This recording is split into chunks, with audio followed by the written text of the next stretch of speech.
as to make it work as though it was a unitary system. So the fact is, India, without a question, as enshrined in the Constitution, is a federal republic. But the efforts that are being made over the last few decades, I'll not name names, but I'd definitely say both the union governments, whoever it was, have made consistent efforts to centralize power, have made deliberate attempts to ensure that union of states eventually sort of becomes a unitary state.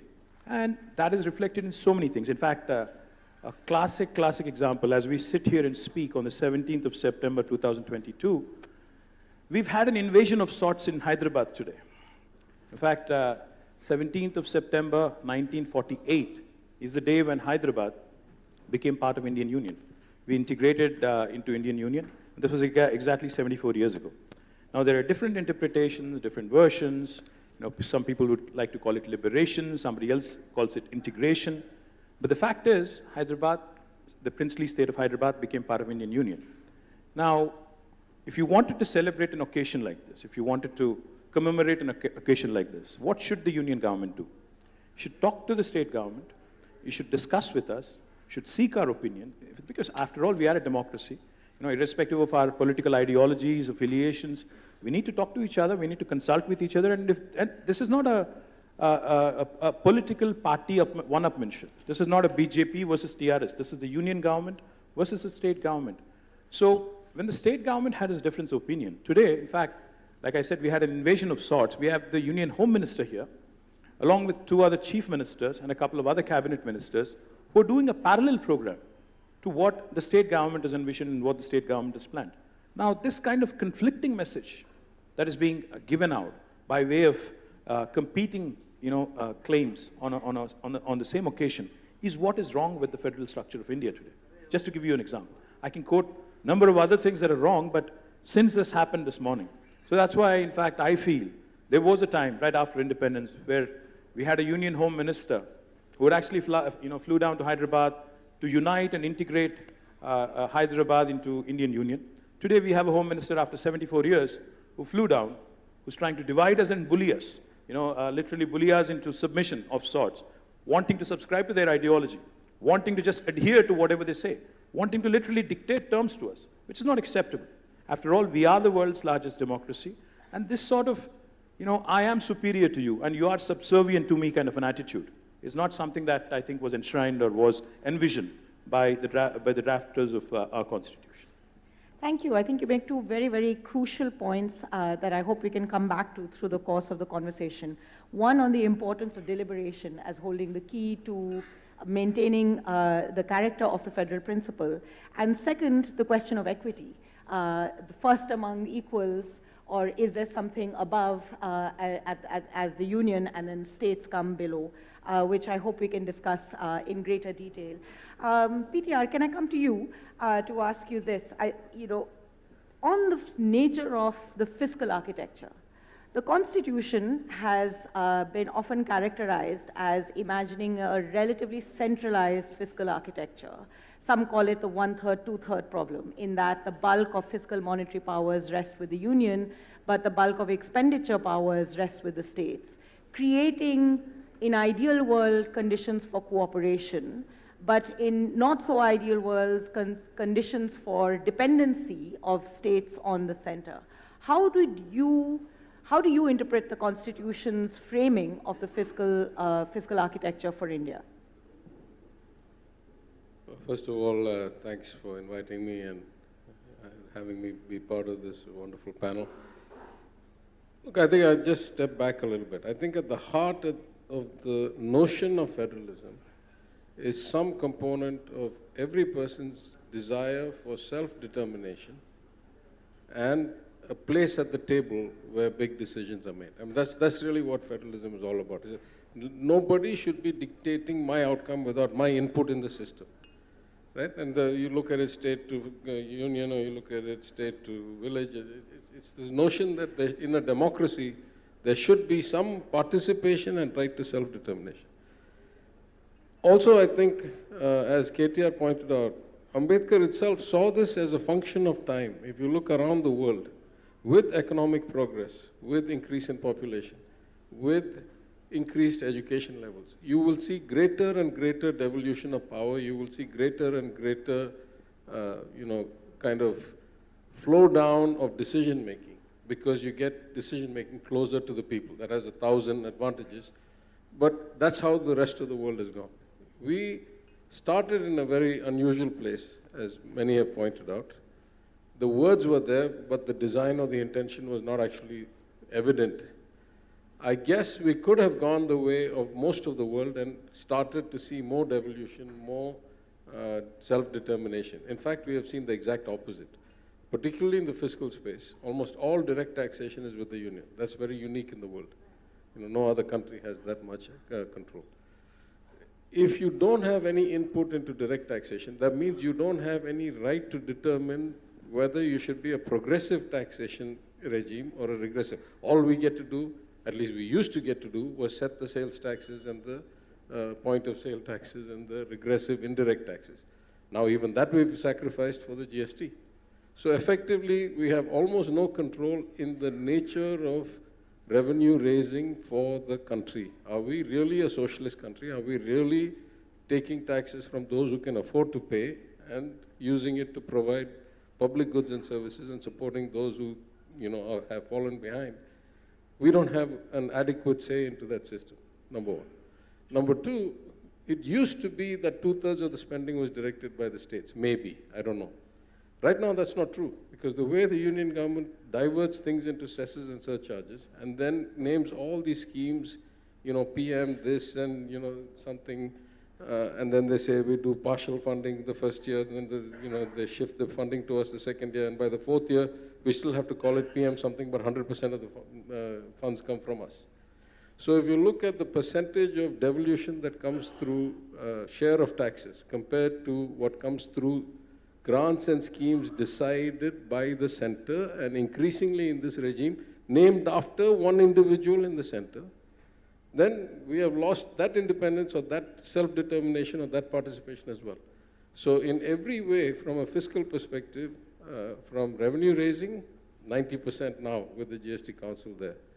And with spending increasingly there, even though we are the administrators of that spending, they get to design how it should get done, then they get to ask for all kinds of data, then they get to say, no, you qualify, don't qualify. So I would say India started in the wrong place in terms of federalism and has regressed aggressively in the last 8 years or so. We started in the wrong place and we have regressed. May I ask you, Ms. Reddy, for your view on that provocation, but also there was a third element to India's federal imagination, which was the local governments. In our constitution in 1950, we placed that into the directive principles, and it took all the way till the early 1990s and a constitutional amendment for them to be formally recognized as part of India's federal architecture. Did we, constitutionally, was that a mistake? Did we wait too long to recognize local governments and place them firmly within the architecture of our federal structure? Yeah, first of all, thanks to the organizers and the founders of South First, Mr. Vasu and all the other founders, and also all the respected colleagues in the panel today.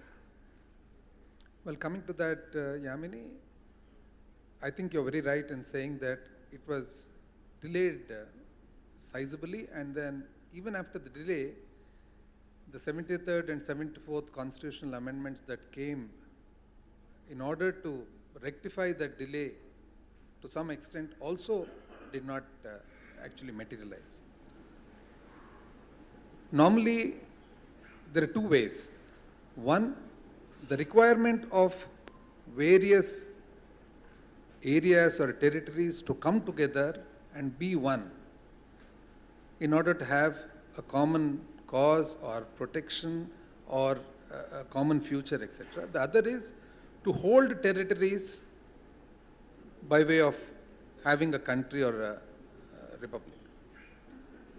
India actually became a union in peculiar circumstances which, with a long history and various happenings.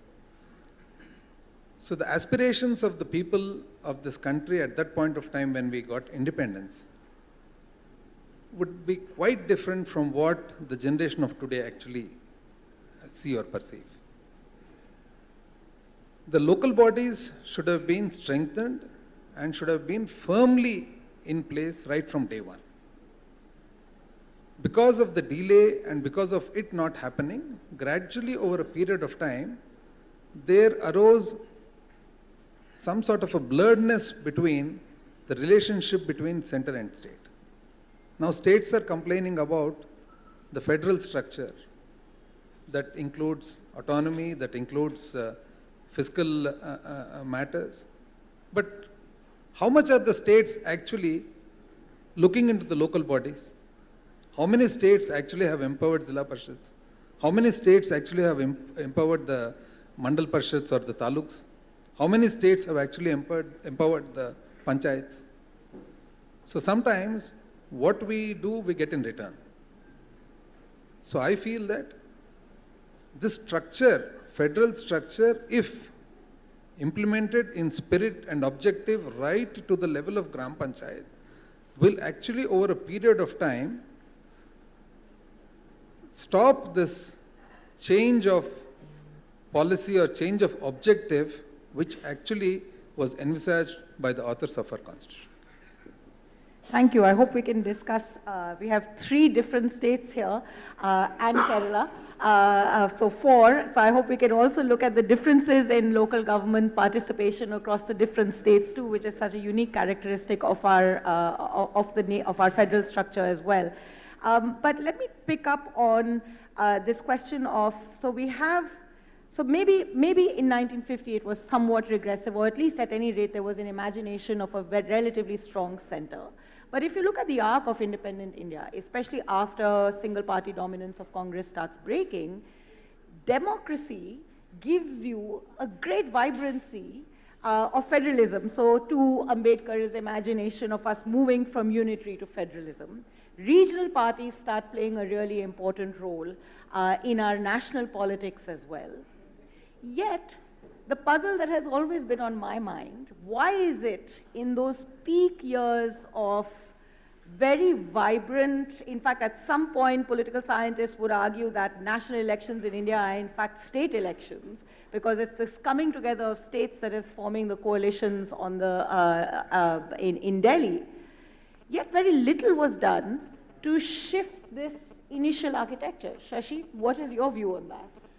Well, I think that a lot depends on how the government of the center runs the country. And I think with the exception of a brief period in the 90s, when there was even talk of the states owning Delhi, when the government was essentially comprised largely of regional parties, you do have parties with a so-called national vision in power in Delhi who tend to ride roughshod over the rights and sensibilities of states. I mean, a very good example was as recently as the proclamation of the lockdown for COVID, where though the states would have to implement that lockdown, they were not consulted. It was a decision announced by the Prime Minister on television sort of 3 hours before it needed to be implemented.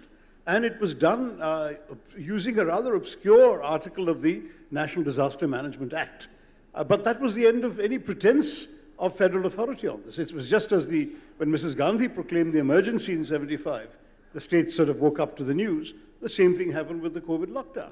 And you see this time and time again, even since PTR was talking about fiscal allocations. Look at the allocations for to the states from the Disaster Management Fund. When COVID came along, you'll see no relationship between the population of the states, their COVID burden, the number of migrants they had to deal with, and the amount of money that that fund decided to allocate to them.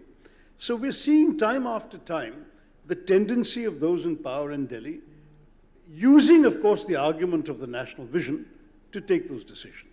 I do take the point that you and Mr. Reddy have made about the local governments. I think Kerala is an honorable exception in many ways, in that local governments have been empowered to a very great extent, and that you're seeing some genuine devolution of authority, though not yet budgetary, not yet adequate budgetary means, but it's still better than most other states that I'm aware of. And that is an anomaly in all this, because if the states can argue that they are being wrongly treated by the center, the districts can argue they're being wrongly treated by the states. Having said that, the states have a good excuse nowadays, which is that the money they're getting from the center hasn't gone up. It's very interesting when you saw the Finance Committee, the 14th Finance Commission, recommending a significant increase in the proportion of taxes that should be paid to the states. Promptly, the central government implemented that and then reduced instead the amount of other tax they could hold on to. So the net result was a wash. I mean, the states didn't get a penny more, though the argument was they needed more money that they could have the discretion to spend. So there's no question that, I mean, as PTR has argued, that you are seeing a heavy tilting of the scales towards the union government, and that's become more pronounced, it seems to me, in recent years. So you mentioned the 14th Finance Commission, and it was, I think, in more ways than one, a watershed moment for fiscal federalism in India by virtue of the attempt to enhance devolution to states. But about that time, colleagues and I were spending a fair amount of time talking to line ministries and bureaucrats within states. And one of the things that struck us a lot in those conversations is how much, at least the bureaucracy in the line departments, were unhappy because what the center did was, having done the devolution, it reduced the allocations to several centrally sponsored schemes. Now, centrally sponsored schemes have been the bane of most state governments since the 1960s. I think commission after commission after commission has complained about centrally sponsored schemes, and attempts have been made every now and again to reduce the number of centrally sponsored schemes from 500 to 120, then goes back to 200. Now apparently it's 28, but it's actually about 150. And if you look at the DBT database, there's 400 schemes that the government of India has for which money is flowing. So these abound everywhere, and state governments complain a lot. But I was struck, and this is an open question to any one of you who would want to pick this up to answer, why it is that, at least in the bureaucracy, at that particular moment, there was great annoyance about the reduction of centrally sponsored schemes. In fact, it felt like we had just turned the clock to say, don't take those back, give them back to us all over again, line department after line department, not finance departments, though, and I'll come to that in a minute.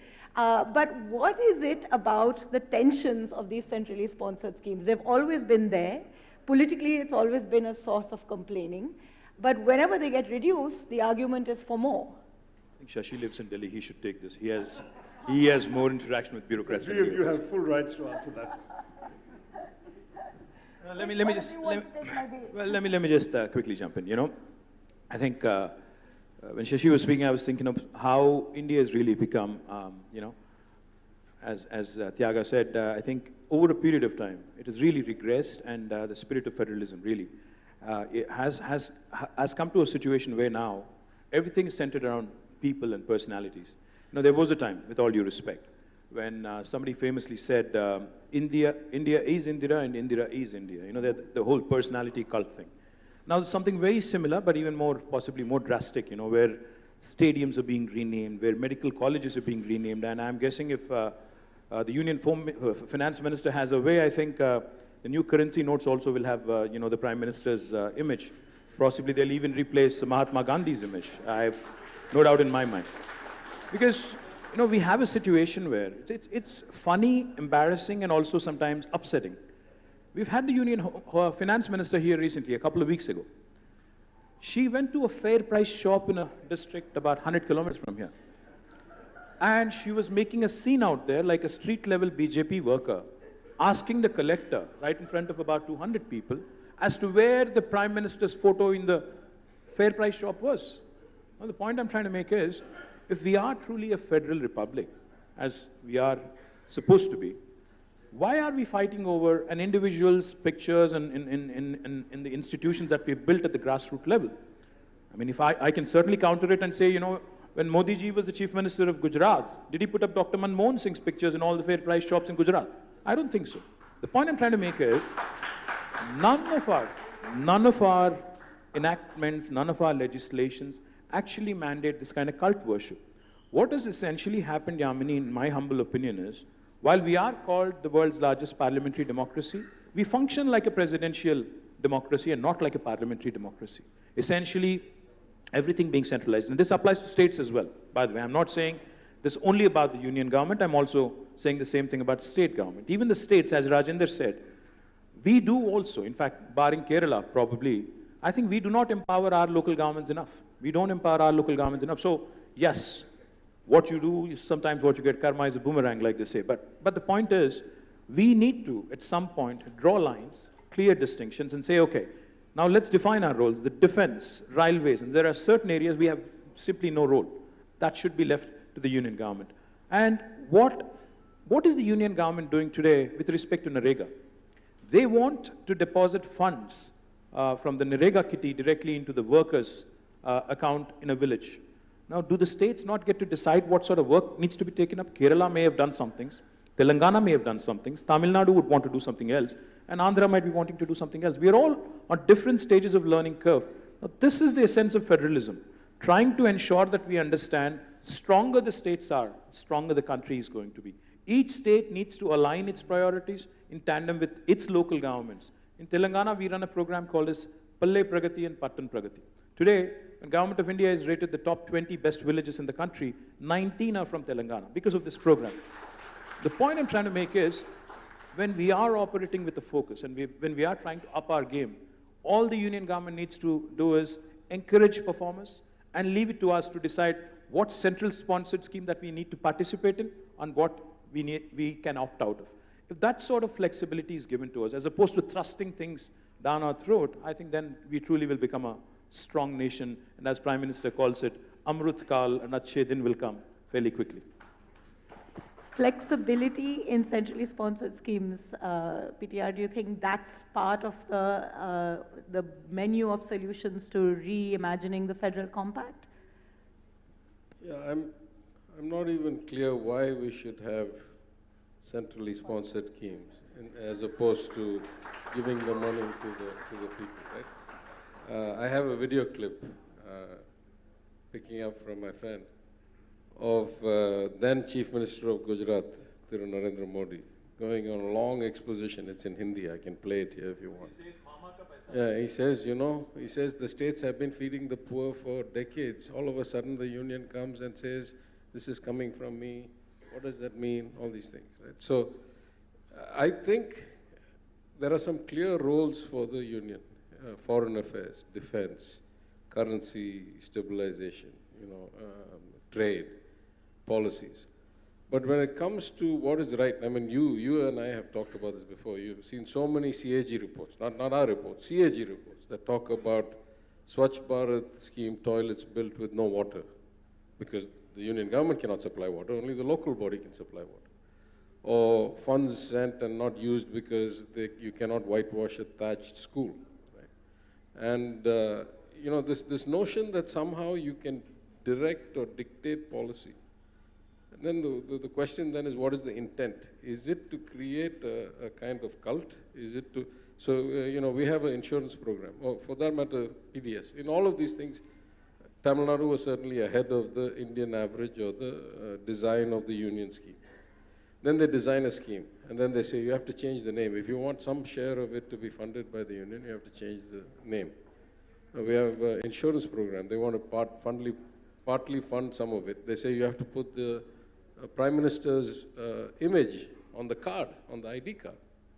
I mean, we were already doing it before. Now, you get some. So, and I'll go even to the extreme in terms of schemes, right? Like they have the scheme called Jal Jeevan scheme, right? And it started out with, 60 or 80-20, then 60-40, then 40-60, the usual model, sliding scale. But they incentivize you to actually take the tap into every house in every village. Now, in a lot of cases, the villagers don't want the tap in their house. They have their own, mores and their own psychology about it. They want a public tap on the street. In my constituency, in colonies where I've offered to run taps into the house, they say, no, leave the tap outside my house, not inside my house. But the scheme says you only get funding if you take the tap inside the house. This last mile delivery, why should there be a standardized model coming from Delhi about last mile delivery? Different people have different preferences. That's what the states exist for. That's what the local bodies exist for. Now, as far as the local bodies, I definitely take my friend's comment because, he has, unlike me, he has served as a sarpanch at a local body level. I completely agree with the lack of devolution. But it's a double-edged sword. In the case of Tamil Nadu, a lot of our problems with local bodies have to do with the caste problem. And it has to do with no matter what you do about reservations and all that. Once you get to a granular level where within the same geographical area, you reserve this as a, let's say, a SC seat, but there is a whole lot of non-SC people there. You start having caste problems, and there's been violence and murders and all kinds of clashes and stuff like that. So my colleague, I'm also the Minister for Planning, my colleague, the Vice Chairman of the Planning Commission of Tamil Nadu, says the single biggest improvement in delivery of services and the equality of society in the rural areas of Tamil Nadu was when the line department started driving the programs rather than the local body elected officials. Because if they did that, it was very biased, and even letting out the temple lands and managing the tanks and all that, they would do on a caste basis or a communal basis or a religion basis or something.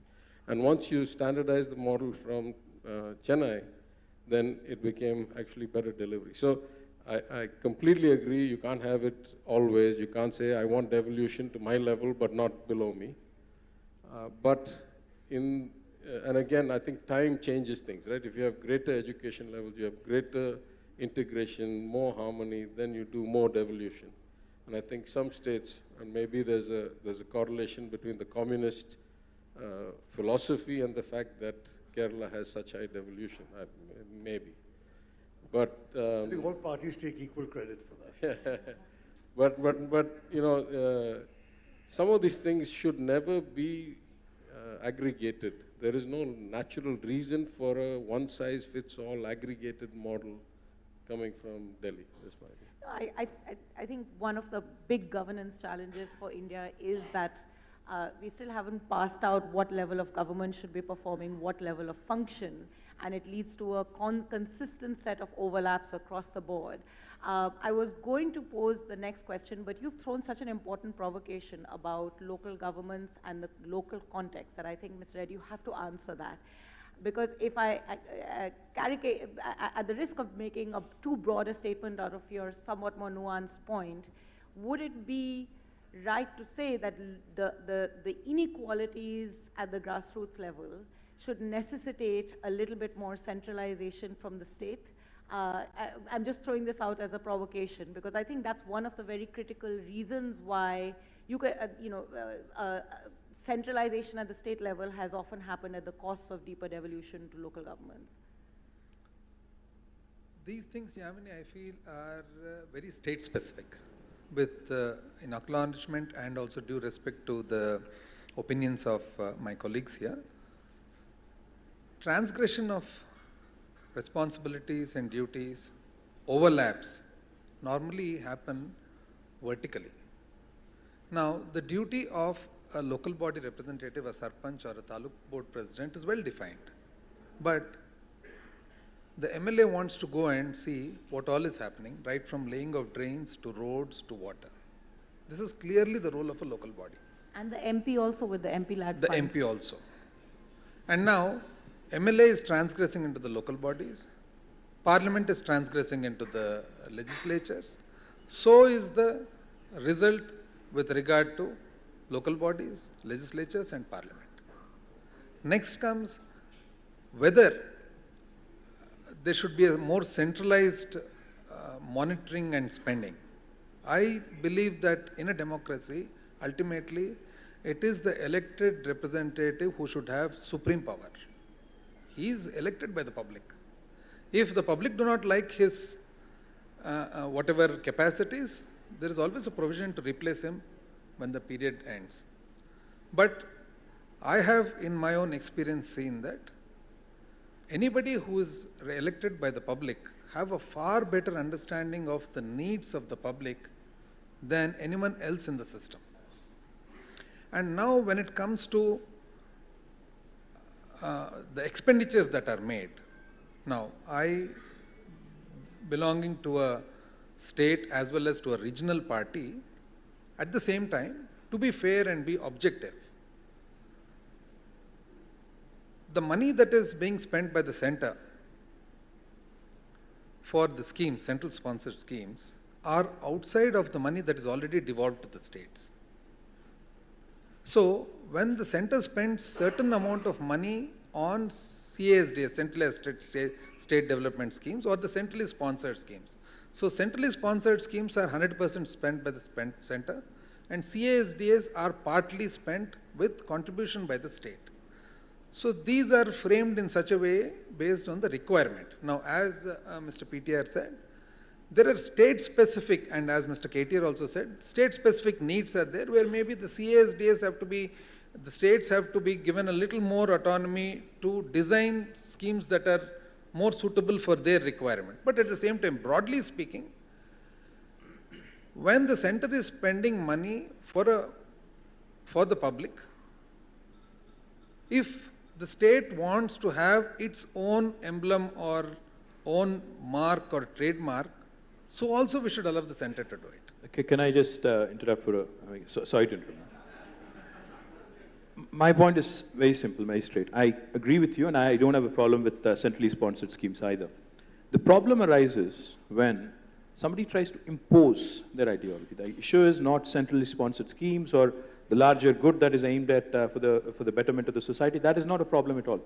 See, between all of us, the southern states, we are 19% of the population of this country, but we contribute to 35% of the GDP of this country. So when somebody from Delhi flies into Hyderabad and tells us that I am the giver and you are the taker, you know the attitude that kicks in, you know that humne aapko 2 lakh crore diya. Now that really puts me off. Because you know, every rupee I contribute from Telangana, my exchequer contributes from Telangana, what we get back is 46 paisa. For every rupee that is contributed from the south of India, 35% of the GDP, we do not get back. I'm not even asking, I'm not even suggesting that I get back every single paisa. I know that there is defense, I know that there is railways, I know that there are laggard states, I know that there are roles that the government of India needs to fulfill, which of course we are happy to contribute, and we are happy to, you know, as an Indian citizen, we are happy to, you know, be a part of the nation building. But the problem is the attitude of those who run Delhi. You know, they come with a chip on their shoulder and they tell us, listen, हम देने वाले हैं, आप लेने वाले हैं. तो इसीलिए हम जब देते हैं, हम जो कहते हैं, whatever we say, you have to do. Now that is the problem, because Andhra has a certain challenge. Andhra has certain, you know, projects that they would like to complete. In Telangana, in the last 8 years, we have completed drinking water connection to each and every home. In fact, that became inspiration to Har Ghar Jal. In Telangana, we have done some very, very focused programs on tank revival. In Telangana, we've also completed some large lift irrigation projects. So I have a different set of priorities from my friends here. Now, why should I not get to decide what I should do with my devolution money and with also my money that is being proposed in centrally sponsored schemes? The last thing I'll say is, you know, this whole myth about devolution, how it has been enhanced by Modi ji. Actually, the fact is, both the finance ministers can tell you, it is not 41% that we receive today. Because of all this cess and other things that is happening, we only get 29%, which is far worse than what it was. So this whole, again, abrogation of sorts of responsibilities, or, you know, this obfuscation that they indulge in, you know, and kind of try and take away the money that rightfully belongs to the states by way of imposing additional excise duties and other things. It is a travesty. So this needs to be challenged. This needs to be addressed. And if needed, it needs to be challenged legally as well. In fact, yeah. So as Mr. KTR said, the actual increase in devolution and more autonomy to the state happened during the 14th Finance Commission while Dr. Y.V. Reddy was the chairman. Because the 14th Finance Commission felt that states ought to have more autonomy and independence into doing what they want with the money, and it need not be dictated by the center. But unfortunately, that 42 finally now comes down to only about 30%, 10% lesser than what we are entitled to get for various reasons, cesses, etc., etc. But then coming to the issue of center-state, I think this relationship between center, state, federal structure, etc., has to happen from top to bottom. It cannot stop midway or start midway. It has to start from top and go down up to the Gram Panchayat level. Only then everybody understands what the actual responsibilities are, what the actual authorities are, and what the duties are. Sorry, I just want to say one thing about centrally sponsored schemes. I mean, I'm relatively new in politics, but 15th Finance Commission Chairman, Mr. N.K. Singh, at some seminar we were at, he said there wasn't actually this whole, it wasn't like a constitutional carve-out that there should be centrally sponsored schemes. Certain governments started it. when states benefited and they still had a say in its design and it was a participative kind of approach, they didn't object. This regime has just taken it to extremes and made it dictatorial and, to suit their political needs as opposed to the needs of the people. But it's not like inherent in the constitution that there should be centrally sponsored schemes. It's not like they're particularly well designed to execute anything. I mean, as I think former Chief Minister of then unified Andhra said, the union is a myth, right? It's an integration of all the money that comes from the states, politicians that come from the states, IAS officers that come from the states, IPS officers that come from the states. It is a temporary gathering of people to facilitate the distribution, redistribution, devolution of what comes from the states. It's not like it drops from the sky to the union and then they divide it up to us, right? So this notion that there should be something that they know better than us itself is a flawed notion, right? There's no natural place for them to have this. And I mean, listen, I'm far, far less strident than the former Chief Minister of Gujarat, Narendra Modi, when he said the same things when he was Chief Minister. Well, when they abolished the Planning Commission, they should have got rid of the centrally sponsored schemes along with it, maybe?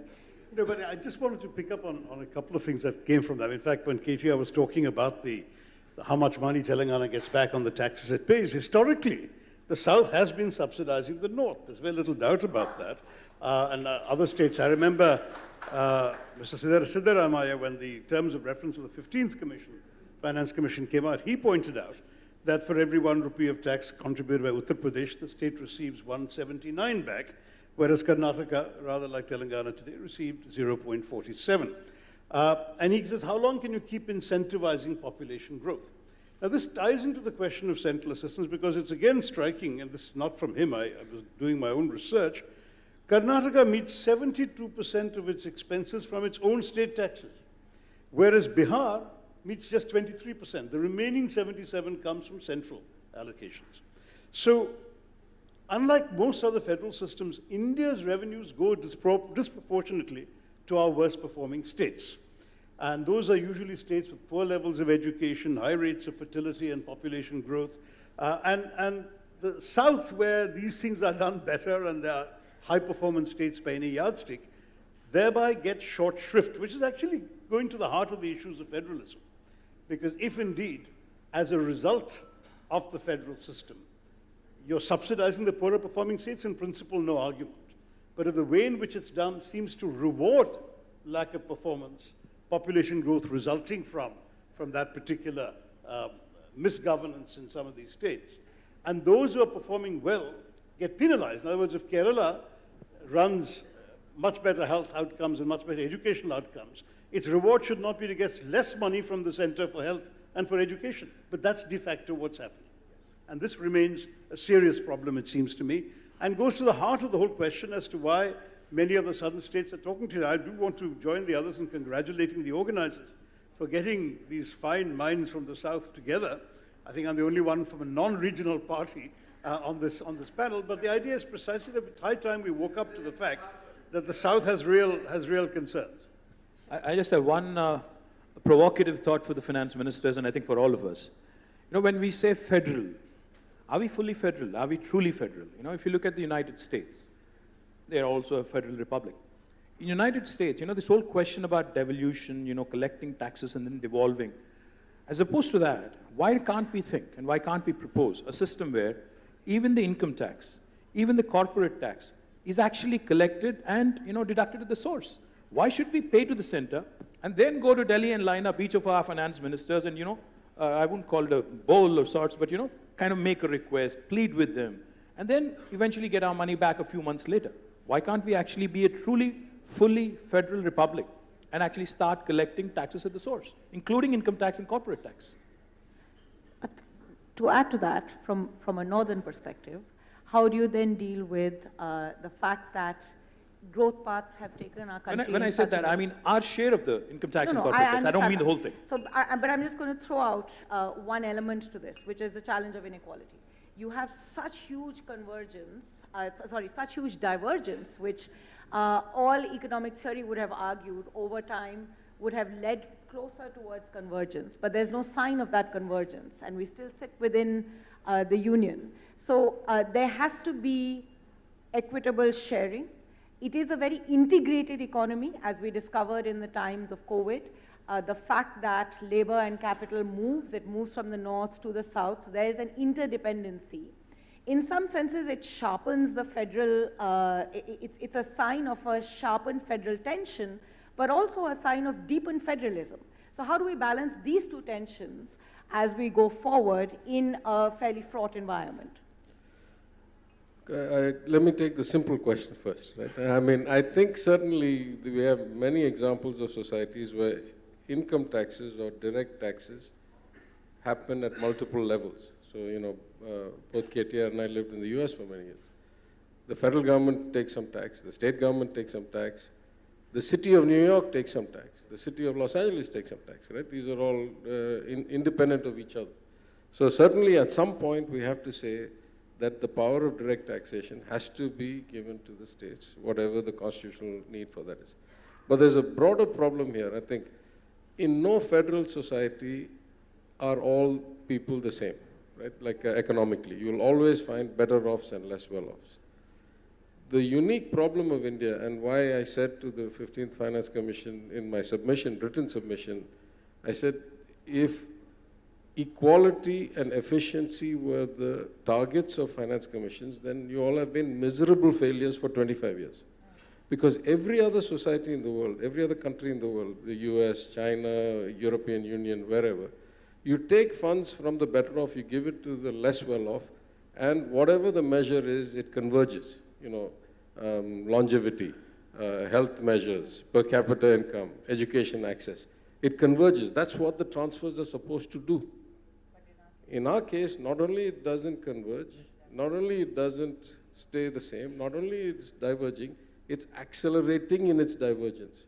So the ratio keeps changing again and again, and still the outcome gets worse and worse. Let's just take Tamil Nadu's case. At one point, we were roughly 7.5% of the population, 7.5% of the GDP, got about 7% of the tax devolution of that 32% that they devolved.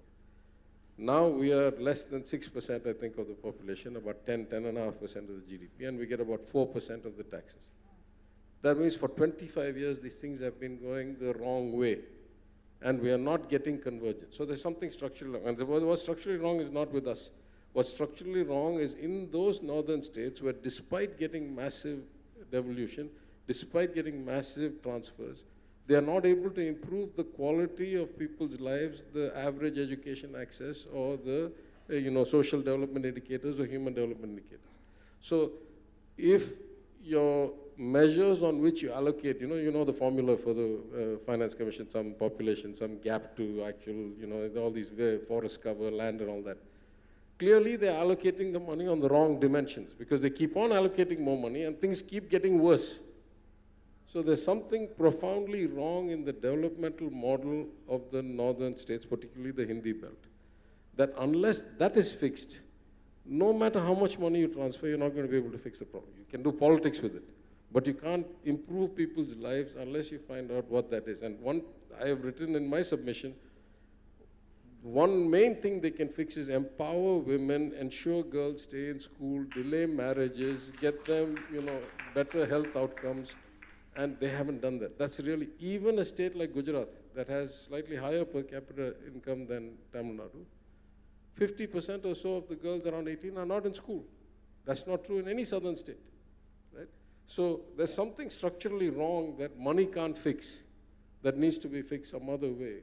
Otherwise, we're just keeping on going the wrong way. No other country, no other union in the world has this bad an outcome.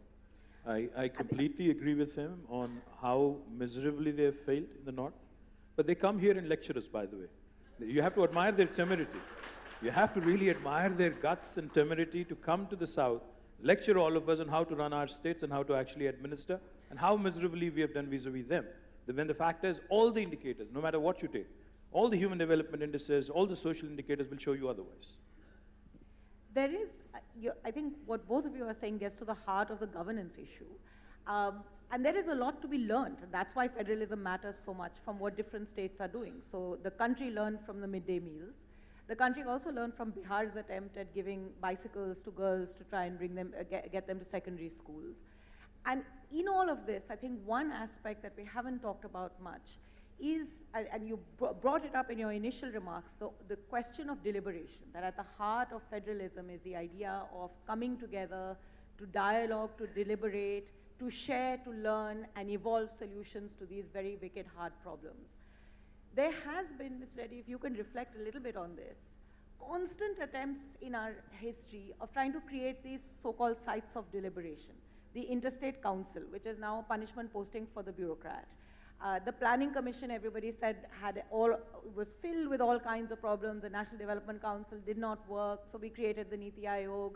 But then we left it to the finance departments, or the Ministry of Finance rather, to do deliberation with states. The GST Council, which was meant to be a site of deliberation, it works sometimes, it doesn't on other occasions. How do we think about this institutional question? Are we missing something? And what kind of space do we need for states to come together? The regional coming together, of course, is full of learning. The southern states coming together, the northeastern states coming together. But there's a lot needed for this deliberative environment to come together. Is it an institutional problem as well as much as it is a political problem? I think it is both, Yamini. Of late, I think last year and this year together we had two South Zonal Council meetings. I think they were quite well held, and we could see sizable outcome.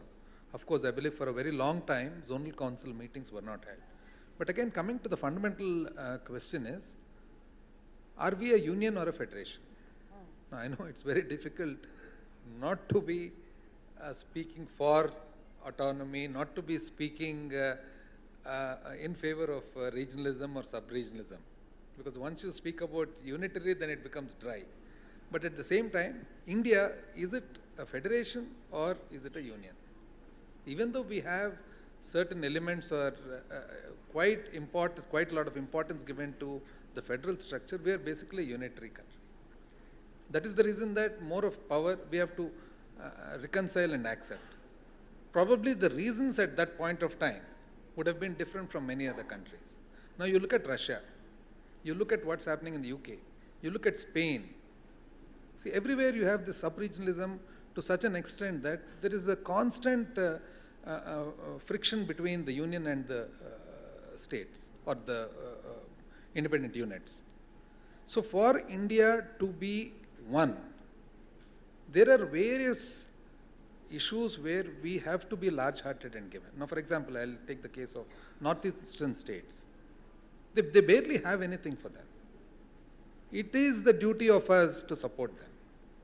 So we have to, at some point of time, feel that probably we are more fortunate. And because of us being more fortunate, it becomes incumbent upon us to support all the states that do not have certain or have natural disadvantages. So it becomes difficult when we actually compare ourselves to the West and especially to the United States of America. See, there it is a federation, it's a clear federation. Like Mr. Sheshi said in the beginning and Mr. KTR said in the beginning, it is basically a federation of states that were already there. Whereas we in India, at that point of time when we got independence, the complications were so huge. There were princely states, there were areas that were ruled by the British government, by the crown, and so many diversity in caste, creed, language. There are so many difficulties where unless there is some sort of a strong center and strong integration, it becomes difficult to hold on, I feel personally. Now, it becomes very nice to say that I am Andhraite. But at the same time, unless we say I am Indian first and then Andhraite, it is difficult for this country to survive. No, I want to make a slight distinction here. It's precisely because I'm Indian that I worry that all the money is being thrown into a well and no development happens in UP. Right? It's not the money that I begrudge.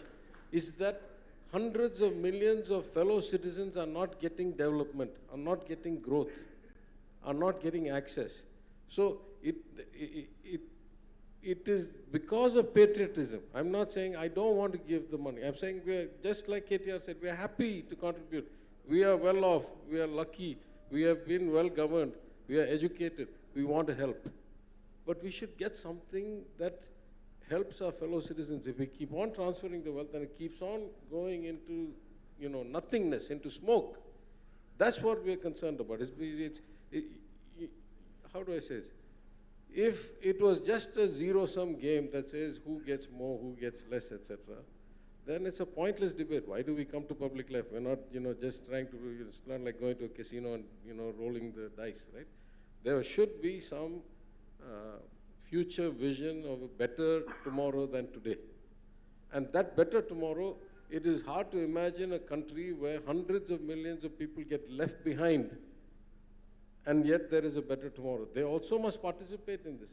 And that's a state problem, but the union trying to dictate a one-size-fits-all as the disparity increases is an exercise in futility at best, or some kind of,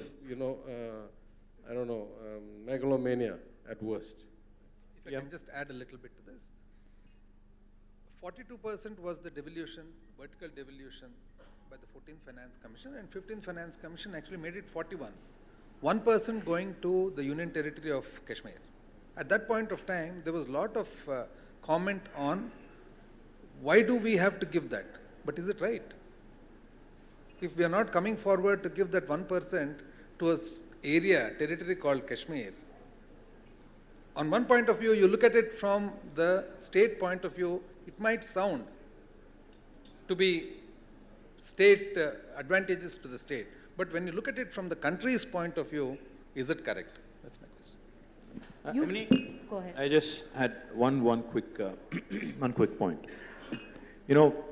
I've been a minister for 8 years. I've been a minister in the state for 8 years, and Honorable Prime Minister and his team have been in Delhi for the last 8 years. You talked about divergent India. You talked about how India is so different, how heterogeneous it is, how everything is different in Northeast, West, East, South, etc. How many times has this government in Delhi made an effort to actually make us sit together? Because Prime Minister keeps talking about Team India. How many times has actually Team India sat together and tried to learn from each other? If Tamil Nadu is doing something very good in health, should I not learn from it? Should I reinvent the wheel? I don't think there has been a single situation where this government in India tried to actually say, listen, there are some good things that have been done in some pockets of the country. Why don't you learn from each other without reinventing the wheel? That has not happened. Second point, they talk about cooperative federalism. I mean, lip service is fine. I mean, it's all nice to hear all these nice, fancy words. The fact is there cooperative federalism in the way they behave, in the way they actually operate? No, it is coercive federalism. That's what they actually, in terms of actions, that's what they actually deliver. Sabka saath, sabka vikas. Seriously?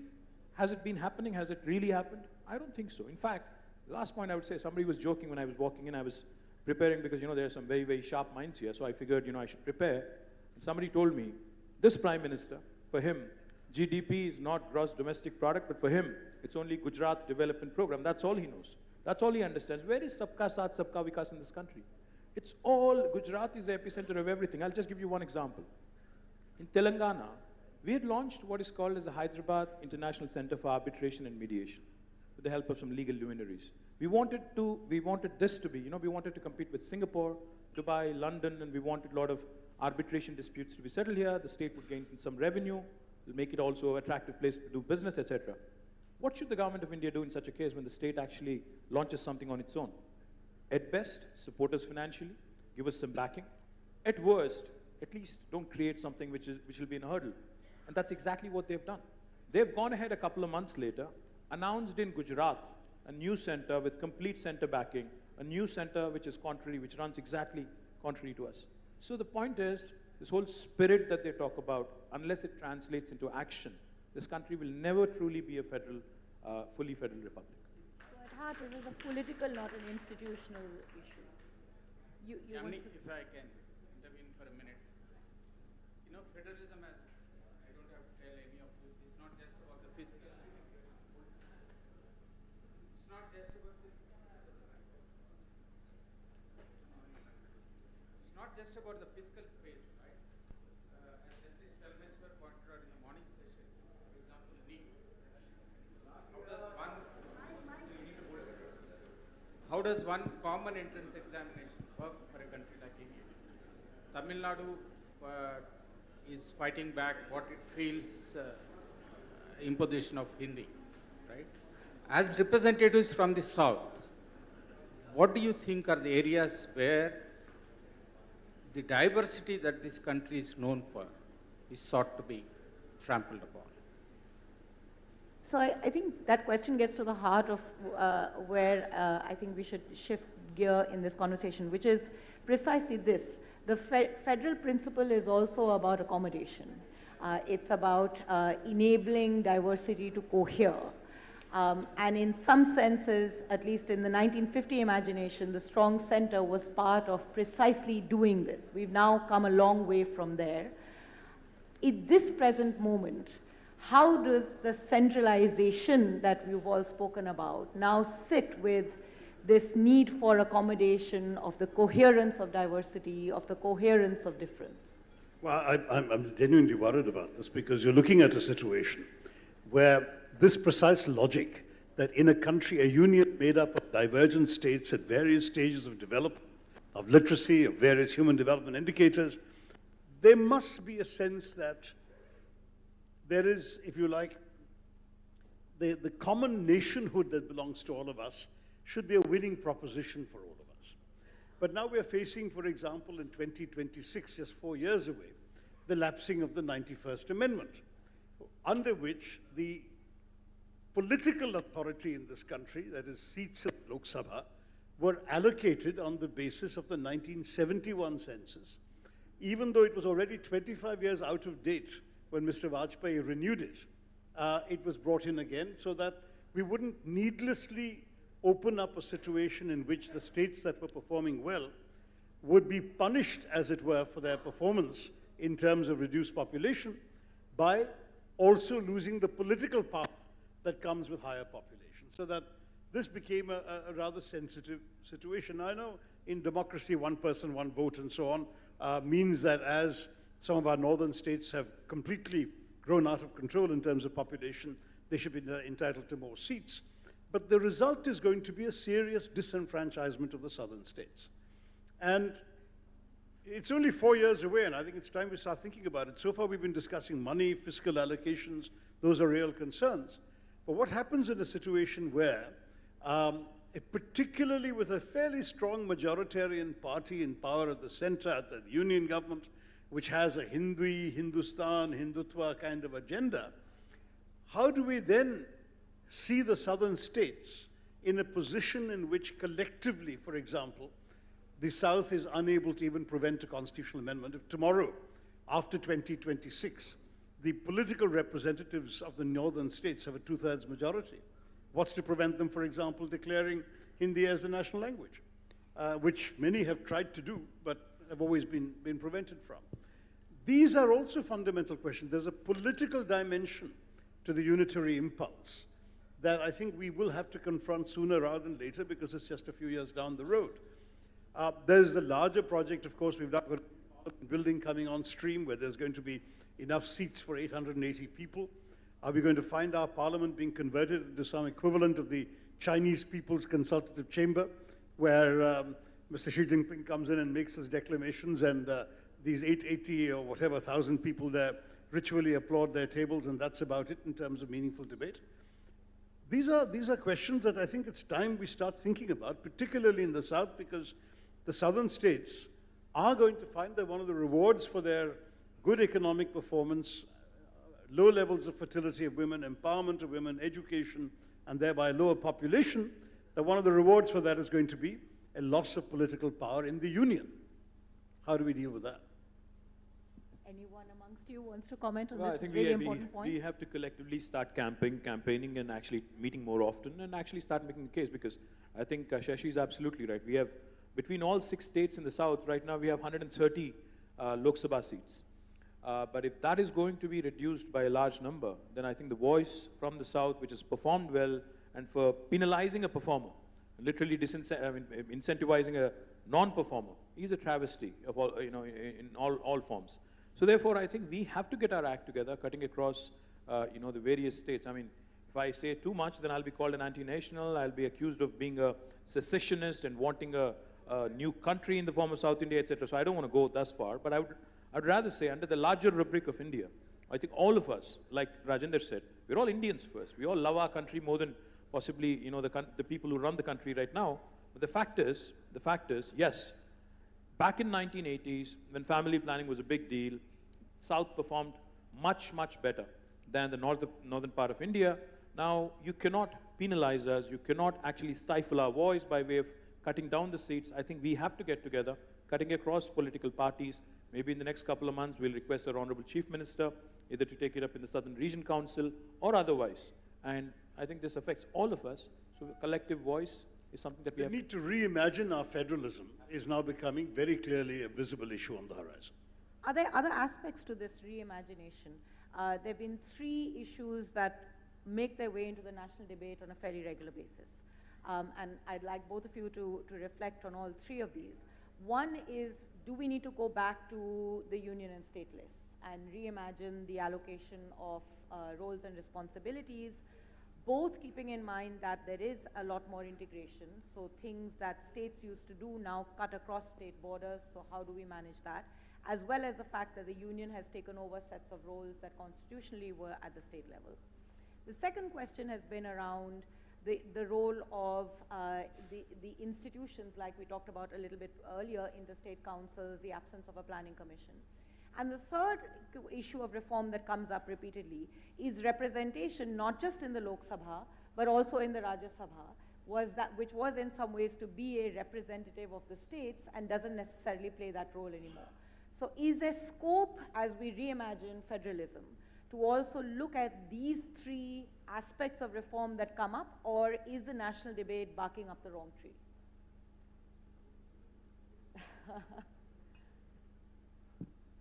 I think whatever we're doing now is not working. There was an article a couple of days ago from Ratin Roy talking about getting larger versus getting richer. I was in Delhi for something, and at some media house, in the course of a discussion, they asked me, "Oh, are you very excited that India has become a larger economy than the UK?"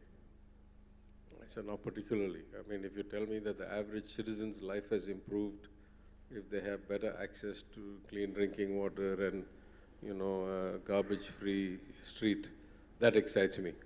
You know, multiplying some number by some other number and arriving at some scale, it doesn't really excite me that much."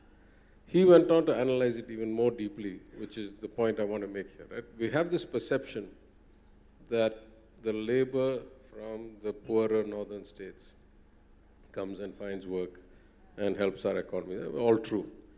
But he made a point which I had not actually contemplated. Ever since I became the finance minister, I've been chairing the state-level bankers committee meetings every 3 months myself. Credit is such an important component of you know, the economy in a country like India, where you don't have unsecured lending, you don't have deep capital markets. It's a technical thing. But every single meeting, one of the things we look at is the credit to deposit ratio. It says how much is the total loan book in Tamil Nadu compared to all the deposits made by the people of Tamil Nadu. It is continuously above 1, right? So 1.05, 1.10, 1.13, something 1.09, which means effectively that the banks are bringing money from outside Tamil Nadu into Tamil Nadu and lending it into Tamil Nadu, thereby helping accelerate the growth of Tamil Nadu, clearly. I had not contemplated the reverse, and Ratin's article points out that the credit to deposit ratio in Uttar Pradesh is 0.55, even though it's a much smaller base. 45 paise of every rupee that UP people deposit into the banks gets taken out of UP and used somewhere else. That's clearly a retardant to their own growth, right? Now, nobody sets this diktat, right? The bankers go where the credit is good. That's true if you look at, you know, World Bank or ADB or KFW or JICA. Southern states get a lot more of these projects, and the union tried to do something. It was misguided. They stopped it, thankfully. It was a technical thing. But nobody is that powerful that you can control the economy or the market, right? The market has its own momentum, has its own logic, its own rationale. People are, you know, sentient beings with their own preferences. So this is actually a great disservice. Whatever the model we have now, this model is a great disservice to those left behind. We should not contemplate all of North India as one block, or all of the Hindi people as one block, or all of the states as one block. Just because they happen to vote for a particular party doesn't make them that different than us, right? I mean, it's a different, I think we need to separate the person, the party, the outcome in the election, and the actual lives and realities of the people. And if we look at it from the lives and realities of the people, we don't actually have that much conflict. We all want the same thing. We all want everybody to progress, everybody to participate. We can't say we're for social justice in our state, but then we want only our citizens to progress and not the people of UP or Bihar. We want everybody to progress. This political dialogue around one strong man, one all-knowing, all-person being is obscuring these things. We need to separate these issues. And you know, if this is 5 or 10 or 15 years is a blink of an eye in the evolution of mankind. So at the core, if we go back to the real values, that is that we want everybody to do well, to have a stake, to do this, then we have to reimagine all these lists. And that's for all states, not just for our state. All states should have greater freedom. All states should be incentivized with the right kinds of variables to deliver the right outcomes. So I definitely think I'm not that visionary or that experienced to know what the fix exactly is, but I'm 100% sure that what we have now is not working, and we have to do something about it. Your thoughts on the fix? As Mr. KTR said, when it comes to the relevance and existence of various states in this country, in the parliament, that is non-negotiable. There's no way that anybody is going to negotiate or give in. Fundamentally, the various states in this country have been formed on the basis of linguistic basis. Now, there's no way that Kerala or Andhra or Tamil Nadu or Karnataka or Orissa or Bengal or Maharashtra or Gujarat, nobody will compromise their position when it comes to number of seats or the actual political presence. That is one thing.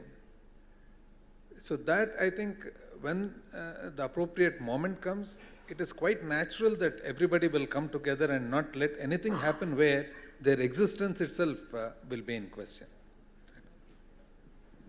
I think we've covered a very important set of issues that get to the heart of what federalism is. Federalism as a principle of accommodation, of holding together our diversity and representing our diversity, of being a principle which is about deliberation that helps us get through these very difficult challenges of a lot of divergence amongst us as states, and a lot for us to learn from as states. And the only way out of that is through a lot more deliberation, a lot more dialogue, emerging from which perhaps some of the reforms or the answers for this new imagination of federalism would come, because ultimately we are all coming together, as Shashi, you said. We are a common nation working towards a common proposition, a common purpose. We can open it up, I think, now for a few questions. We have about 20 minutes, am I right? Yeah, for questions from the House. Just a quick revision. Kindly introduce yourself and direct your question to the panelists that you would like an answer from. Thank you. Great. And please leave it to the moderator to choose the questions. I'm well, sure. There are 3 women right here who are asking questions, and I have to give them the space first. So, ma'am, over to you. It's South first means ladies first. Did we not hear it is. about all the great women's empowerment? So, good evening, dignitaries. Pleasure listening to all of you. I'm Anuradha Tota, and good evening especially to KTR Garu. The question is about national education policy. I represent Black Buck Engineers, which is into EdTech, but I'm very concerned about making the content same across the country, because each place is different. Each state has a different orientation. Somebody wants manufacturing, somebody wants management, somebody wants IT. So it is different across, this same content. They have included something related to localization, but it's just, you can teach the same content in local language. Language is only one part. The content also is different. So there is very little debate across related to NEP. And whenever I go to NEP discussions, it's all praises.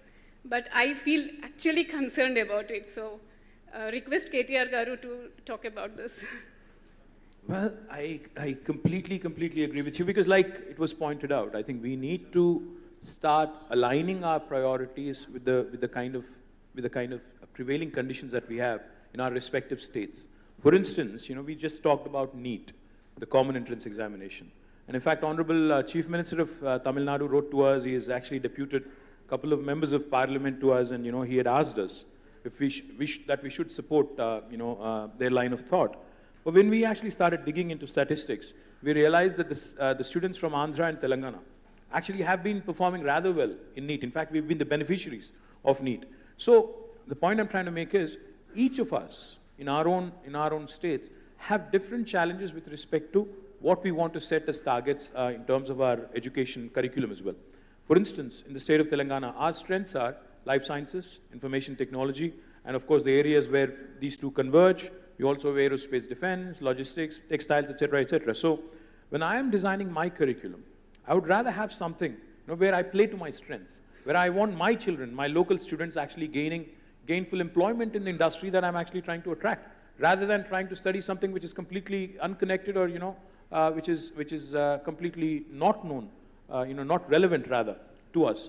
But of course, you also have to understand, then there are certain courses. For example, some of the students might be wanting to, possibly study space technology. While I might not have a space station in Telangana, I should still be able to offer it. So there are certain subjects, I think, which we have, there's a certain bandwidth that we have to leave out. Barring that, I think the state should again be given the opportunity to tailor-make, to literally, create a curriculum which goes very well with their, next couple of decades or next, agendas as far as industrialization is concerned. Yeah. Hi, I'm Sunita, and I don't represent any organization. I've just come here as a concerned citizen. And first of all, congratulations to the organizers for having sort of something like the South First. I mean, it's high time we moved away from Delhi-centric, media. That's one thing. And you could not have found a better panel than this to address this question. That's the thing. And then I'm throwing open this very provocative question to any of the panelists here, at the risk of sounding anti-national. Let us all agree that we are a humongous, heterogeneous, unwieldy, and difficult to govern country, violently yoked together. History tells us how we've been brought together. So all this talk of unity in diversity, essays which we've written since school, are we just romanticizing it? Or do you think that it is possible? Now, I've listened to arguments back and forth and thoroughly enjoyed it. And I've heard Mr. KTR and Mr. PTR say that, you're talking about decentralization coming in top-down. I've heard Mr. Bugana Rajendran Reddy saying that it should be bottom-up. Do you think it will be possible, top-down or bottom-up, somewhere we'll meet and it will be possible to have a proper government, state and central?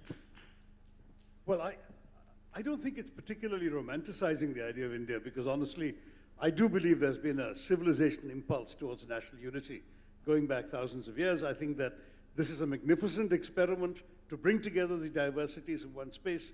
I used to love twitting the Europeans by telling them that we had achieved what the European Union can dream for 100 years of getting to, of different cultures, in a sense, in the Marxist sense, different national groups all converging together into one particular state and sharing a common experience. I think it's in many, many ways been wonderful. But my argument was that while this Indian unity is a great precious asset, we need to reimagine the way we've structured it so that, for example, we can decentralize our federalism, ideally right down to the panchayat level, and certainly to a great extent to the states, so that, for example, the proportion of resources of the central government is not so overwhelming and so decisive that the political authority of Delhi should not matter so much that, as KTR was saying, everybody has to stand in a queue in Delhi to get what is rightfully money they themselves have raised and spent back. There needs to be, on fiscal grounds, on political grounds, and everything else, a reimagining so that we can keep the unity but at the same time protect and enable that diversity to also thrive. Right now, the danger is tilting in the balance more and more. I mean, there was a reference in the conversation, perhaps very briefly, to the cesses. The government has essentially started disguising more and more taxes as cesses in order not to have to share any states. So you're really seeing a situation where the state governments are being gradually disempowered both financially and politically. And we in the South, I do believe, are facing a disproportionate burden because a lot of the taxes we raise here are going off to the rest of the country. And as Mr. Reddy said, that's a good thing. We do need to help other poorer states to develop. But again, as PTR pointed out, are we doing it the right way? Because they don't seem to have progressed despite all these resources going to them. So somebody, I think at some point, maybe this should be a job for Niti Aayog in consultation with state governments, to sit down and reimagine how we can do this in a way that lets the states get on with the business of actually developing in their own interests and so on. Some of these issues of common examinations, common everything else, would be, I think, much less troubling if we had a clear distinction in our minds between the things that states do and states need to empower themselves for their own interests, and some things that can only be done nationally and for which you do need national criteria, national standards, and national resources. This is not impossible, but it needs people to focus on the question now. It had been a very stimulating and hard-hitting dialogue. Thank you.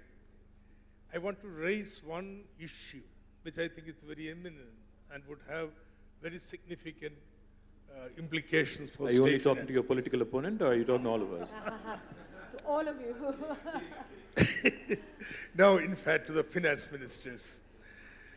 Now, this is about the extra budgetary borrowing of the states for capital expenditure. Now, the demand of the central government is that this be considered part of the fiscal deficit or normal borrowing of the state governments. If they insist on it, I think Telangana, Andhra, Kerala, I don't know about Tamil Nadu, you are going to face disaster.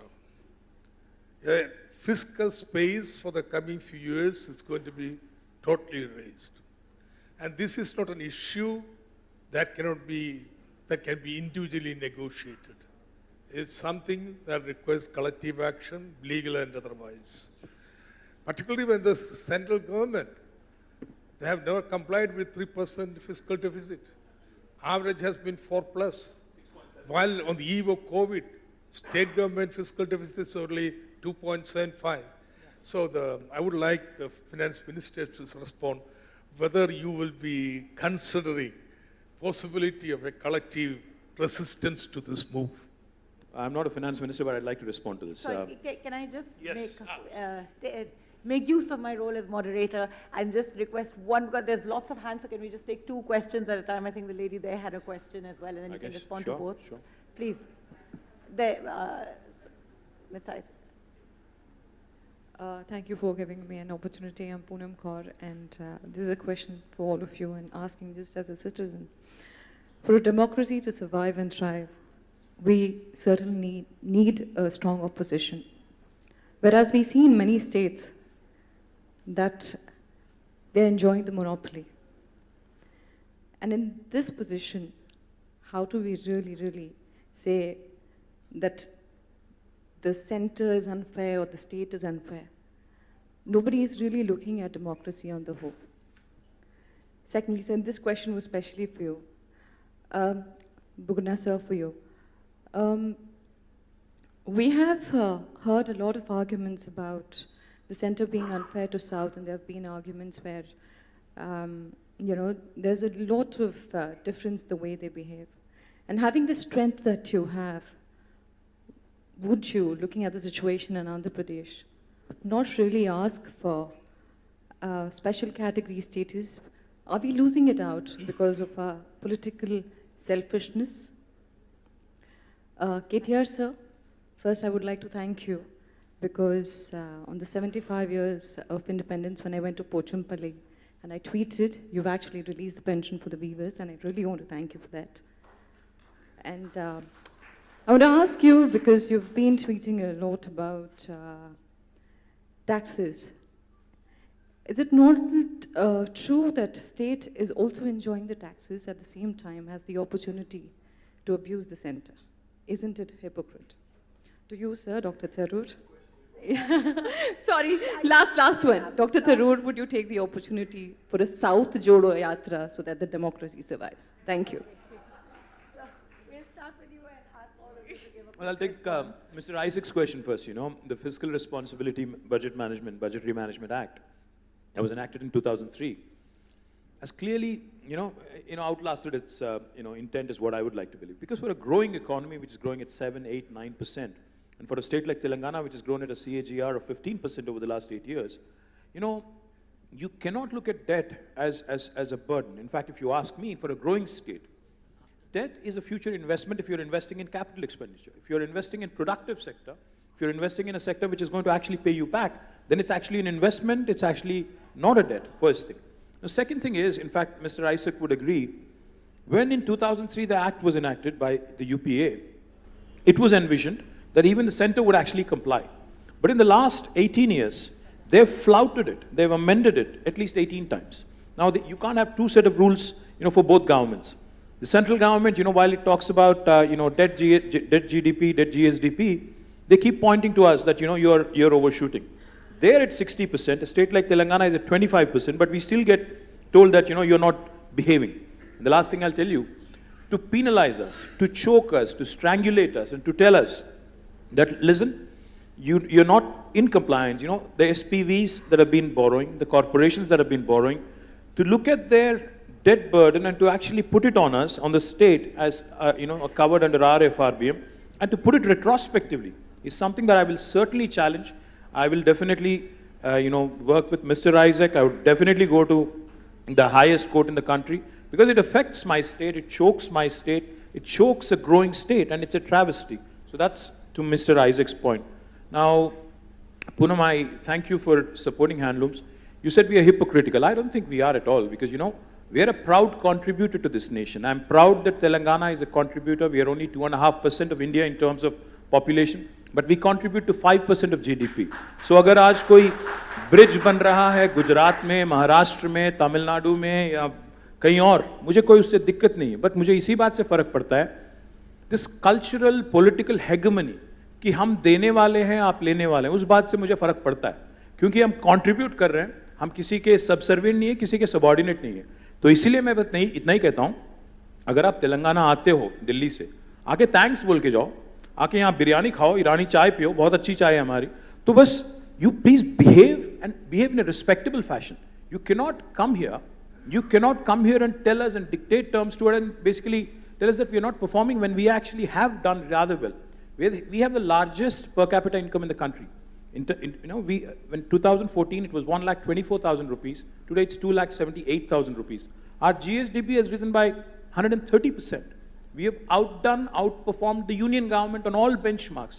So we have a right to decide our own priorities. In fact, I heard Tyaga said, speak in a TV where he has said, famously asked, in fact, he said, "Are you doing better than us that you actually dictate terms to us?" So the point is, we are not being hypocritical. All we are saying is we are happy to contribute to the nation. We are more patriotic than you, but at the same time, do not, kind of impose, do not kind of, try and come here and tell us what to do and what not to do. Let us decide our priorities. Let us chart our own course. That's all I'm saying. Can I just add one point? Do you think a fiscal council where fiscal rules are determined in collaboration with the center and state can help resolve this challenge? Maybe, but I just want to make a point here about this FRBM Act, right? So we have our own FRBM Act equivalents and we can amend them also. But the difference between us and the union government, once the union government amends its act, and it has done, as KTR said, 18 times and violated, that's the end of the story. For us, after we amend our act, we'll get these letters. All of us have got one of these letters. Then we get a second letter that says, you shall not borrow more than X rupees. You shall not borrow so much of it, more than so much of it in the market, etc., etc. So this hypocrisy of a double standard where you can do whatever you want, then you tell us that we can't do what the Constitution allows us to do, our Act allows us to do, you use this 293(3) backdoor clause and all that. So let me just put all of it together and say, we don't begrudge sending net donor money or being net not recipients. We don't have any lower concern for the average Indian citizen than anybody else. What we don't like, expanding on what KTR said, don't come and tell us as if you brought this money from your house and gave it to us. It's our money, you're giving it back to us. Some of it you're giving back to us, number one. Number two, either you perform better than us and then tell us how we should act, or you learn from us, or at least leave us alone to perform better than you rather than try to subvert our performance. Number three, if you want to take national policy and actually create things in areas where it's not your domain, right? Education was moved from the state list to the concurrent list. It did become union list. Agriculture is in the state list. Minor dams and ports are in the state list. Why are they legislating over there, and how have they involved any of us in it? See, it's one thing if you call all of us collectively and you say this is not working well, let's do it better. We're likely to get some progress, or at least we can agree to disagree and walk away. You enforce by diktat with no track record of performance and say, because I say so, you shall do so. So our friction is not about being donors. Our friction is not about being less than caring citizens. Our friction is that we don't get treated as equal partners. That's what the Constitution says. It doesn't say there are two levels of government. It says there are two parallel, equal governments. And we get no acknowledgement for the good things we do, and in fact, we get told how to do it. Let me just take NEET as an example. What is our objection with NEET? Health is a subject where it's very hard to separate education from public health delivery, because you can't teach medicine without a hospital. And the government of Tamil Nadu, I would say better than most states, at least in ratio of doctors to patients and other health measures, has done better than almost any state in India. We have an integrated policy that goes all the way from medical colleges to government hospitals to rural health centers to primary health centers, where we incentivize doctors to go and work there so that they can get priority in education, etc. A test like NEET disrupts all of these designs. It's not just about the entrance, it's about the entire health delivery system. And then I ask the question, on what basis do you tell me that I should change my model when my model has produced far superior results than you and is 100% funded by my state budget?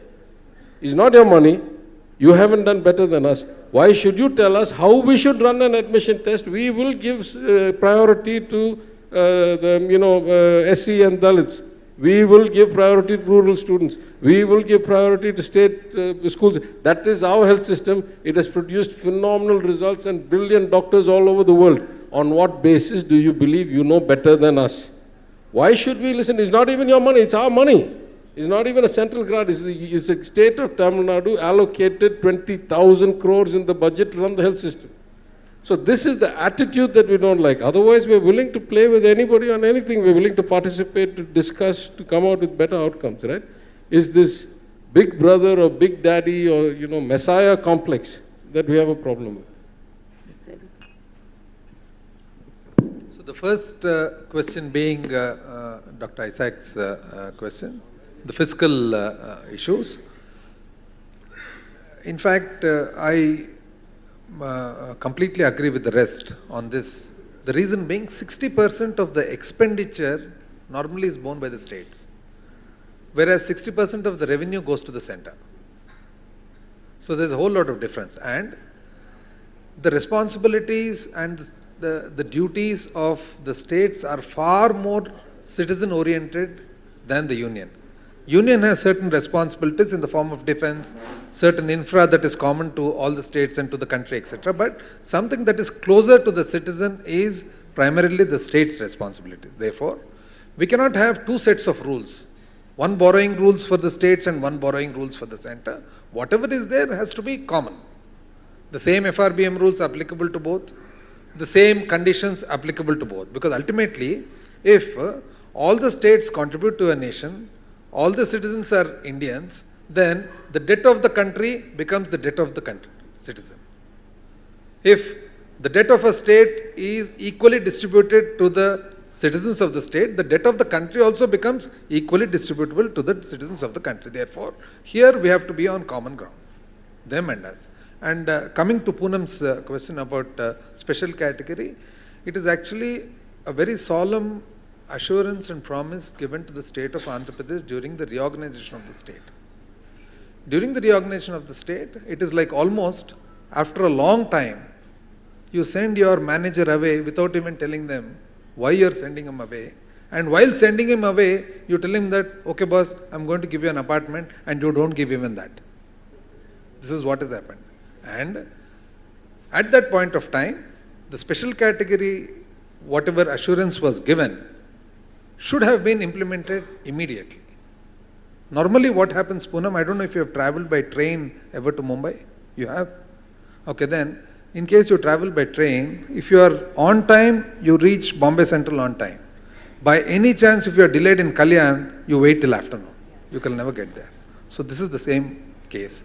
You should have got it in 2014. The then government should have fought and got it. Now it is like continuously fighting. Thank you. South Jodo. South Jodo Yatra. Look, I'm a supporter of the Bharat Jodo Yatra. But You are? I am. But having said that, the South is also a place of diversities. I mean, the fact is that there are different experiences, different cultures, different languages, different needs and different experiences amongst the various southern states. But what we have in common is worth concerting about, because there are some elements that in the national project, I believe the South can usefully concert their views on. And if you were to look at, for example, KTR suggested maybe the Southern Zonal Council or something could be a forum, or maybe a separate fit-for-purpose forum could be created just to discuss these issues. I think we will find that the southern states have a lot of common interests, even one of which happens to be ruled by the BJP, the Karnataka experience is not very different from what Andhra and Telangana and Kerala and Tamil Nadu are experiencing in terms of the distribution of resources, in terms of other considerations. And therefore, it seems to me, yes, that the South can get their act together, talk to each other constructively, but at the same time preserving the very diversity within the South that we want to preserve within India as a whole. Southern diversity, I'm a half Tamil married to a Malayali. There's a lot of diversity, I can tell you. There's a question there. We'll take two questions. So from you here. I'll have to give privilege to this side now. So. Thank you, madam. Thank you. KTR साहब से मेरा सवाल है. पहले तो मैं आपको thanks करना चाहती हूँ. आप मेरे ट्विटर के कई ट्वीट्स पे आपने रिस्पॉन्ड किया. जो स्टेट इशू पे मैं बात करती हूँ, तो आपने रिस्पॉन्ड किया, बहुत अच्छा लगा. Thank you very much. मैं आपसे सवाल करना चाहती हूँ. आज ये बैठ के हम डिस्कस कर रहे हैं. अगर मन की बात जब आई थी, उस वक्त थी, उसको हम रिएक्ट करते. मन की बात सारे स्कूल के बच्चों को मन की बात बिठा, सारे स्टेट में बिठा दिए थे. अगर उस वक्त अगर रिस्पॉन्ड करते, उस वक्त तो कुछ सोचते, तो आज इस तरह की बातें करने की ज़रूरत नहीं पड़ती. क्योंकि मैं ये देख रही हूँ, भाग्यनगर बना दिया जाएगा, ये भी स्लोगन चल रहा है. और हम कहते हैं ये नहीं होगा, क्योंकि तेलंगाना गवर्नमेंट, TRS गवर्नमेंट ने इसको बहुत तरीके से अपोज किया, और मुझे यकीन है कि ऐसा नहीं होगा. लेकिन पेट्रोल पंप के पास देख रही हूँ बड़े पोस्टर लगते हैं हमारे प्रधानमंत्री जी के. और जब जब आ रही थी, रूलिंग गवर्नमेंट के बड़े पोस्टर्स थे, तो उसके अपोजिट साइड में उनके भी बड़े पोस्टर्स उतने साइज में पड़े. तो मुझे डर लग रहा कि जैसा कि वैक्सीनेशन सर्टिफिकेट में मोदी जी के फोटो आ गई थी, कहीं बर्तन सर्टिफिकेट में आ जाएंगे क्या? ऐसा कुछ मसला तो नहीं होगा क्या? मेरा ये कंसर्न है. Thank you. Thank you. Can we just take one more from Handy? Yeah. We'll take all three. Yeah. We are transgender persons, and the question is primarily to KTR sir as well as to the Minister sir from Andhra Pradesh. There are quite a few migrant transgender persons who have domicile now in Telangana, who have roots in Andhra Pradesh. I have two questions. One is that while their natal families are claiming their rations in Andhra Pradesh, they get no ration in Telangana. It's a process. I must also thank you, KTR Garu, for the Transgender Welfare Board. Some of us are there now.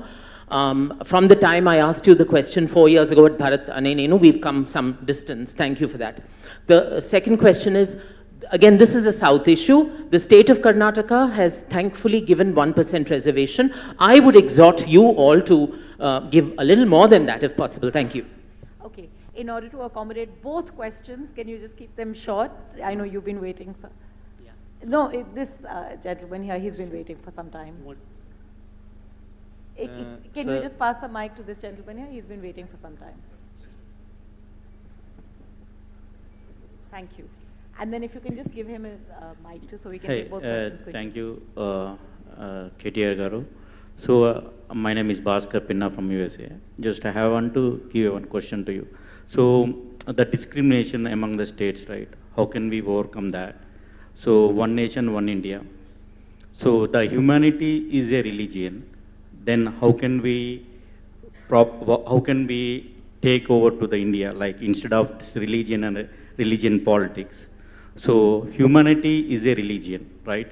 So one India, one nation, one vote, then one humanity. How can we take over to the citizen of India instead of the religion politics day by day? Thank you. Thank you. Your question. Yeah. At the outset, I would like to compliment all the panelists for the quality of their discussions and the depth of their observations. I think it's very well rounded and very well put. Now, we're all Indians at heart. We want the country to do well. And unless we grow as an economy, there is no scope for us to deal with our internal challenges nor our external threats. So the focus has to be on economy, like all of you have rightly pointed out. Now, again, we are a young nation, young demography. I think at a certain level, there's a lot of pessimism creeping in because of the way things are going. The focus has to be brought back to the economy rather than ideologies and things like that. My question is, will you all, I mean, I see there's great quality of leadership here, and I see this as the future of the states. And will you all collectively work for bringing the focus back onto the growth of the economy rather than things that are inconsequential right now? Thank you. We've usually started the answers this way, so maybe we can start this way. And I think we're getting to the end of the session. So any last remarks you'd like to add to in response, please? I'll start with Sri Pallamraj Gari question. Definitely. I think we're all mostly regional parties, states that were made on linguistic lines. And the people of our respective states have put utmost confidence and trust on us and elected our governments and our chief ministers. So definitely, I think we'll rise to the occasion. Yeah, I think at the end of the day, results matter. Our job as public servants is to improve people's lives. Some of that we can do directly through schemes or subsidies or programs. Some of that we can foster an environment where the economy grows and more opportunities are created.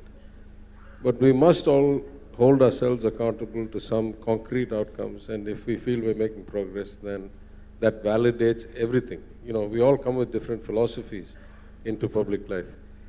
What philosophy you come with is only relevant if at the end of the day you deliver an outcome. Then you say, I was able to deliver this outcome because I came with social justice or inclusion or, you know, participation or whatever it is.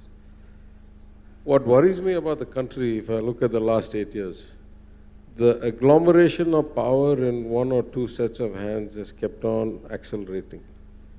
And the outcomes, either in absolute numbers or in relative numbers to where we should have been had we been on a growth trajectory, have kept on going the wrong way. This is a dangerous, scenario anywhere. If you find that greater and greater political strength and institutional dominance and worse economic outcomes and lack of jobs and so forth. So I think what distinguishes us at this point today in the South is that we are bucking that trend. Our governments are delivering and we are improving people's lives, and therefore people elect us or re-elect us and give faith. This is the only sustainable model. If you cannot deliver results, sooner or later you're going to have to be held to account. It may take a long time. Large systems between cause and effect is a big gap, and it's hard to attribute which effect to which cause and all that. But at a macro level, there's not been any other sustained example in the world where things have kept on getting worse without some kind of correction. That's true in the markets, that's true in society, that's true in politics. So I couldn't agree with you more. I think really we should mark ourselves to market What have we achieved? How many people's lives have gotten better? Is there a faster trajectory? Is there a better path? Those are the things we really should be bringing to the debate. And for the most part, I would say, at least in much of the South, until recently in Karnataka, those used to be the issues. Unfortunately, we are seeing now Karnataka slip a bit into all kinds of, other issues, which is not good for the people. And already we can see the economic kind of consequences, right? I'm sure that in Telangana, in Andhra, certainly in Tamil Nadu, we're seeing lots and lots of big companies start to say, should we keep all our eggs in one basket? Should we really be Karnataka or Bangalore-centric? Should we start trying to diversify out? It's not yet become a, exit, but it's certainly becoming a, should I invest any more in this society where things are not stable? So that's the future of any society, right? Is people's lives getting better. That's what we're all here for. And certainly I think we focus on that every day, and we'll continue to focus on that every day. It's ironic that when you had coalition governments and people who were considered weak, you actually saw huge progress in the country. And now you have this single-party government and people who are considered, or individuals are considered, strong men, and outcomes are getting worse and worse. It tells you something about why democracy with a lot of debate and a lot of participation and a lot of voices and a lot of dissent is actually a good thing. It yields better outcomes than the perception of some superhuman force, shall I say. Well, I think at the beginning of our conversation, the fear was expressed that some of the sentiments we're going to discuss might be seen as anti-national. I think it's worth stressing that I think everybody here in this panel is a nationalist. We are interested in seeing India prosper and thrive. But India is made up of all of us, is made up of all the states, is made up of all the people of this country. And clearly, when I talk about reimagining federalism, it's about achieving a more constructive balance between center, states, and indeed panchayats, so that we could actually have a win-win proposition for all. The idea should be, and should clearly be, that we want India to thrive. That means that everybody must feel they have a common stake in outcomes, and that those outcomes are sometimes better delivered at the lowest possible level, and in some cases can only be delivered at the national level. And I think until that's clearly understood, we're going to have the kinds of problems that particularly the three state ministers have so clearly identified in their comments today. And I would simply urge all of us to understand that being proud of our nation requires us to have the imagination also to see the challenges being faced in the way in which the nation is being run. That's really all I want to say. I think I really do want to renew my congratulations to the organizers for having got these voices and minds together today, because I do believe that it's time the southern states and southern intellectuals, thinkers, writers started talking much more to each other about how we can imagine our place in an India which is changing in quite dramatic ways in the last few years, changing towards a conception of India that perhaps we don't share in quite the same way in these southern states. And we need to think about how we fit in and how they should fit in with us in order to make the collective India work that much better. Thank you. A lot of times when I criticize the union government, when I criticize the Honorable Prime Minister, let me put it on record and let me say this. Every patriot in any country, would love his country all the time, would support his country and stand by it all the time. But I would only support my government when it actually deserves it. I would support the country 365 days, 24/7. But I would only support the government when it actually deserves it on issues. Otherwise, we don't. That's exactly the mantra we've followed over the last 8 years. We have supported this government on GST. We have supported them on numerous bills. It's not like, we oppose everything for the sake of opposing.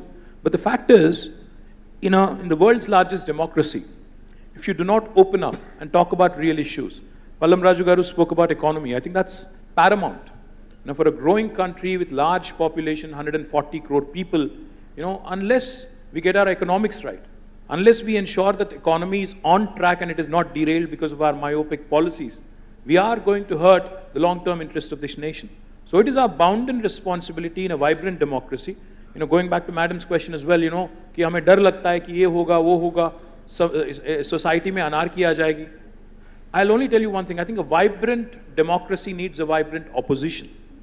A vibrant democracy needs a vibrant opposition. So unless we question, unless we ask, unless we point out to the flaws, unless I tell you that in 8 years, what have we seen, from the strongmen who have been running this country? Highest inflation in 45 years, highest unemployment in 30 years, highest value, devalued rupee, 80 rupees, There were lots of murmurs around 60 when it was 60 in Dr. Manmohan Singh's time. Now today it is at 80.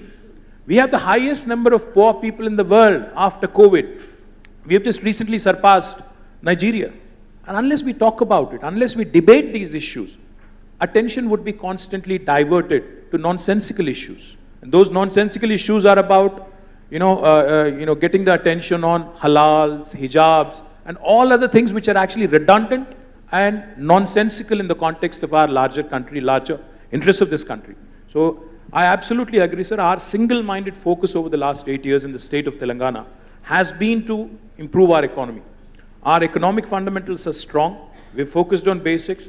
Therefore, today our GSDP, like I was pointing out, has risen from 5,06,000 crores to 11.55 lakh crores. Our per capita has risen from 1,24,000 rupees to 2,78,000 rupees, which is one of the highest in the country for a large state. Our contribution to GDP has risen significantly over the last 8 years. We are a performing state. We want to be a part of the nation building exercise, but at the same time, while we focus on economics, we will not tolerate discrimination. When we went to Government of India, and when we told them, 5-6 decades ago in Hyderabad, defense PSUs were set up because of strategic reasons, because of geographical reasons, our distance from our hostile neighbors. And when we requested the minister and the union government to actually create a defense industrial production corridor here, the answer was absolutely amusing. She had said, the decision is made, it will be in Bundelkhand. I said, why? Is it because Bundelkhand and Uttar Pradesh have 80 Lok Sabha seats and I only have 17? So these political considerations and this parochialism that is at play needs to be debated, needs to be talked about, needs to be spelled out. People might not like it, when you keep pointing out to flaws or pointing out to certain things. But the fact is, unless a vibrant opposition, and since Shashi's party is not doing much, it is upon us, to object strongly to that. Come on. So no, you're trying to do a Jodo Yatra, but I've just been marching in that. अरे नहीं यार, मैं बोल रहा हूँ कि आप लोग यहाँ जोड़ रहे हैं, वहाँ पे लोग छोड़ रहे हैं, वो भी देख लो. मैं क्या कह रहा हूँ? Unless each of us steps up, unless each of us starts talking, unless each of us actually, take this seriously. Like Sunita was saying, are we romanticizing the notion of India? I think with all of our differences, with all of our, this heterogeneous country being together for 75 years in itself is an achievement. But what about the next 25? What about the next 75? I think that therein lies the challenge. And unless we focus on economics, unless we ensure, and this is the really last point I would like to make. Prime Minister keeps talking about freebie culture. Let me point out, the privileged in this room, the upper middle class in this country, the middle class in this country, the fact that you guys are resting in peace, in the comfort of your home, is because the governments are actually taking care of the restlessness in the poor and the vulnerable by way of the welfare schemes. It is the bounden responsibility in a third world country like India of the government to take care of its vulnerable. To call it a freebie is actually again a shocker coming from Prime Minister. So my humble appeal to all of you, please support vibrant voices in opposition. Please support vibrant democracy, and that's the only way India is going to forge ahead. The organizer wanted to say... And let's all support each other in opposition. Dr. Tharu, thanks for the encouraging words. And this question is on behalf of the audience. Since I am authorizing myself.